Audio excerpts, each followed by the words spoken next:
God has given you a plan, plans of hope and plans of a future. But according to our common belief system in genetics, you have a plan of hope and future only if you've been chosen if you've chosen your grandparents carefully. So the belief that most people believe, the myth, is that I have bad genetics, I'm cursed. But I want to tell you that fortunately, science has proven that despite your genes, there is hope. In 2002, there was a study called Balancing Lifestyle and Genomics Research for Disease Prevention. And it actually revealed that only 5% of all cancer and heart disease come from hereditary factors. That means comes from your genes. The rest, listen to this, 95% of cancers come from lifestyle. How we think, how we live, how we deal with our health, and how we eat. So your environment. So when it comes to cellular success, it's nurture and not nature that makes the biggest difference. The vast majority of diseases we face aren't due to your poor DNA.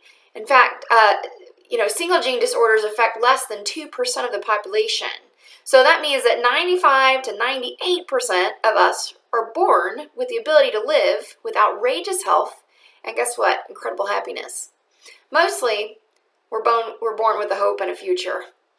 So these new discoveries show us that there is an ongoing creative power in our life, and we are not fated at birth to feel a certain way, act a certain way, behave a certain way, and die a certain way at a certain time.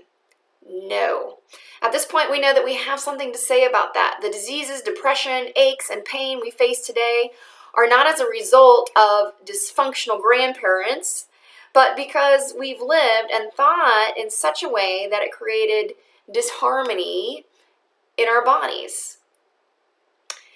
Let me tell you, God's got a plan for your life, but the question really is are you on the plan?